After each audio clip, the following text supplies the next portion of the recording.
उपस्थित महानुभावों, कल हमने संसार के 4 स्थानों की चर्चा में एक चर्चा की थी जो हमेशा खाली रहता है। आज दूसरे स्थान की चर्चा करना चाहेंगे। घड़ा जीवन में बहुत काम आता है। घड़े को बनाने के लिए कुंभकार को मेहनत पुरुषार्थ करना पड़ता है, तब जाकर के यह घड़ा बन पाता है। कुंभकार केवल पुरुषार्थ नहीं करता है, लेकिन यदि मिट्टी का समर्पण नहीं होता तो घड़ा नहीं बन सकता था।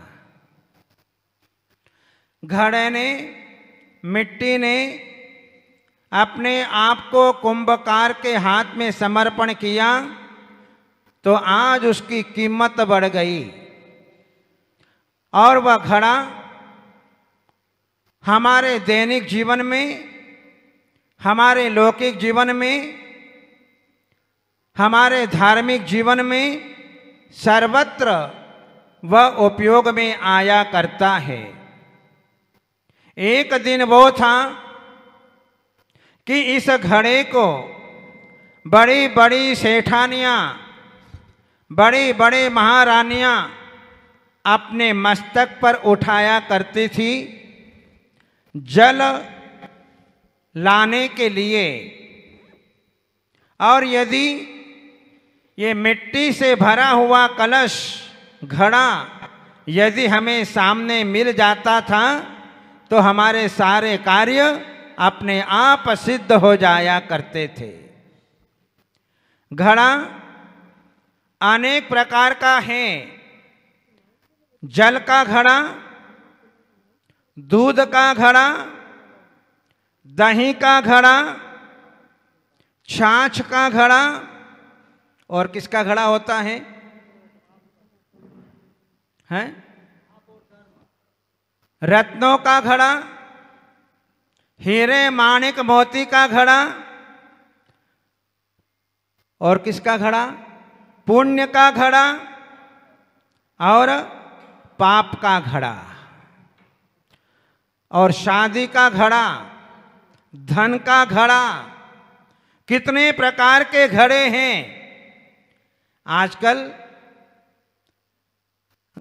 घड़े में कोई धन नहीं भरता, क्योंकि आजकल तो आपके सबके लॉकर हो गए, बैंकों में रखा जाता है। पहले हमारे पूर्वज लोग अपने घरों के अंदर, उस घड़े के अंदर धन को भर करके रखते थे और दीवालों के बीच में गाड़ करके रखते थे ताकि कोई चोर आदि चोरी न कर सके। तो जहां घड़ा हमारे जीवन में अनेक प्रकार से काम में आता है, लेकिन ध्यान रखना, ये घड़ा घड़ा है, ये घड़ा कभी भरने वाला नहीं है। जैसे हमारा पेट होता है, पेट में कितना भी डाल दो खाली का खाली। ये घड़ा कभी भी भरने वाला नहीं है। इसीलिए हम देखते हैं कि अपने दामाद को, अपने बेटे को कितना भी धन दे दे तो क्या कहेगा? मुझे कुछ भी दिया नहीं। अंतिम समय तक बेटी को भी सुनाएगा कि मुझे तो तेरे बाप ने कुछ भी नहीं दिया। जिस प्रकार से वह घट, वह पेट अपने जीवन में कभी भरता नहीं है, उसी प्रकार से तृष्णा का घड़ा जीवन में कभी नहीं भरता है। व्यक्ति को अपने जीवन में कितना भी मिल जाए, लेकिन फिर भी उसकी तृष्णा शांत नहीं हो पाती है। एक बार एक भिखारी सवेरे सवेरे भीख मांगने के निकल गया और सामने से जो है नारद जी आ रहे थे। भिखारी ने विचार किया, आज तो नारद जी के दर्शन हो गए, आज तो मुझे बहुत कुछ धन मिलेगा। नारद अपने जैन धर्म में अनुव्रती श्रावक हुआ करते हैं, व्रती जीवन जीने वाले होते हैं, अखंड ब्रह्मचर्य का पालन करने वाले होते हैं, लेकिन उनमें जो है एक अवगुण होता है। वो अवगुण ये होता है कि खीर के अंदर कंकड़ फेंक देता है। ये उनमें जो है बहुत बड़ा दुर्गुण होता है। यदि उनके अनुकूल बात बन गई तब तो ठीक है, और प्रतिकूल बात हो गई तो व्यक्ति को धड़ाम से नीचे ला करके पटक देंगे। ऐसे नारद जो कि परस्पर में लड़ाई भिड़ाई कराने वाले, आपस में झगड़ा कराने वाले, कलह कराने वाले, ऐसे नारद होते हैं। इसलिए नारद मर करके नरक में जाता है। हम भी अपने जीवन में देखते हैं कई प्रकार के दुनिया में लोग हैं, उसमें से ये नारद वृत्ति वाले भी बहुत सारे लोग हैं जो मात्र लड़ाने भिड़ाने का काम करता है। समझना, जो व्यक्ति यहाँ पर लड़ाई भिड़ाई का काम कर रहा है वह व्यक्ति या तो असुर कुमार की पर्याय से आया हुआ है या असुर कुमार की पर्याय में जाने की तैयारी कर रहा है। तो वह नारद जो है सामने मिल गए। भिखारी को बहुत बड़ी खुशी हुई कि आज तो मुझे बहुत धन मिलेगा, क्योंकि कुबेर नारद के अंडर में रहता है। जहां आमने सामने दोनों मिल गए और भिखारी ने अपना पात्र फैला दिया और नारद से कहा कि मेरा पात्र मुझे भीख देओ। नारद ने कहा, मैं तो संत आदमी हूं, मैं तो त्यागी हूं, मैंने तो माया को छोड़ दिया, मेरे पास में किसी प्रकार की धन दौलत संपदा रुपया पैसा नहीं है।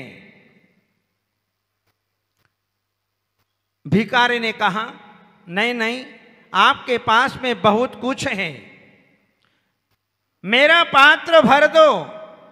पर नारद ने कहा कि नहीं, मैं कहां से भर सकता हूं, मैं तो गृह त्यागी हूं, मैं तो संसार शरीर भोगों से विरक्त हूं, मैं तेरा पात्र कैसे भर सकता हूं। भिखारी आता है, ध्यान रखना, वो भीख मांगने ही नहीं आता है, वो अपने जीवन में सीख दे करके जाता है। भिखारी अपने जीवन में सीख दे करके जाता है। क्या सीख देता है? मैंने अपने जीवन में, पूर्व जीवन में मैंने एक पैसे का दान नहीं किया, तो आज मेरी नौबत मेरे जीवन में आ गई कि आज मुझे पात्र लेकर के भीख मांगना पड़ रहा है। ये सीख हमें अपने जीवन में देकर के जाता है। यदि इंसान समझ ले इस बात को, तो अपने जीवन में दान दिए बिना कभी सोता नहीं है। जो दूसरे की क्षुधा मिटाता है, जो दूसरे की भूख मिटाता है, वह कभी भूखा नहीं मर सकता है। जो दान देता रहता है वह अपने जीवन में कभी खाली हाथ नहीं रह सकता है। जो दूसरे की प्यास बुझाता है, उसकी प्यास बुझाने वाले आगे तैयार रहते हैं। इसलिए भिखारी अपने जीवन के अंदर सीख दे करके जाता है कि मैंने अपने जीवन में दान नहीं दिया तो आज भी सबके सामने पात्र फैलाना पड़ रहा है। कहीं तुम्हारी भी ये दशा नहीं हो जाए। इस प्रकार से जो है वह भिखारी हमें सीख दे रहा है। नारद से कहा कि आपके तो बहुत सारे भक्त हैं, चले जाओ सेक्टर 4 में किसी के नाम पत्र लिख दो। सेक्टर 4 में, सेक्टर 5 में, सेक्टर 3 में बहुत बड़े बड़े दानी लोग हैं। उदयपुर की धरती है, यहाँ तो बड़े बड़े सेठ लोग हैं, उनके नाम से एक पत्र लिख दो, मेरा काम हो जाएगा। ठीक है, नारद ने कहा ठीक है, पत्र लिख दिया और जो है एक सेठ के पास में पहुंच गया। और वह सेठ कुबेर सेठ था। कुबेर सेठ था। पत्र देखा नारद का और नारद का पत्र देख करके कुबेर ने कहा आज तुम मेरे द्वार पर आए हो, ये मेरा बड़ा सौभाग्य है। मेरे पास में दुनिया की अपार संपदा है, मेरे पास में धन दौलत है, मेरे पास में हीरे माणिक मोती बहुत कुछ है। बोलो। तो उस भिखारी ने अपना पात्र सामने कर दिया, इस पात्र को भर दीजिए। कुबेर ने कहा अरे इस समय तो मैं कुबेर बना हूं, ये इतने से पात्र से आपका क्या होगा, इसमें कितनी संपत्ति आएगी, आप तो अपना पात्र बड़ा करो। बोले नहीं, मुझे अपने जीवन में ज्यादा की आवश्यकता नहीं है, मुझे तो मेरा थोड़े से काम हो जाएगा।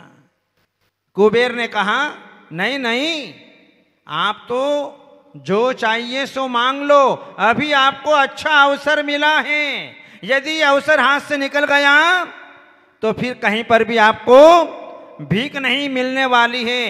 वह भिखारी जो है वो कहता रहा कि नहीं नहीं, आप तो बस इतना सा दे दो, मुझे ज्यादा लोभ लालच नहीं है।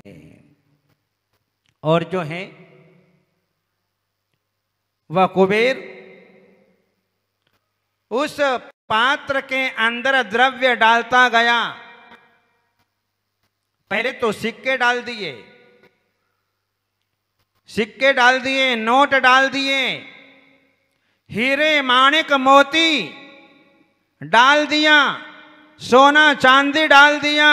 जितनी भी कुबेर के पास में संपत्ति थी सारा का सारा खजाना खाली हो गया।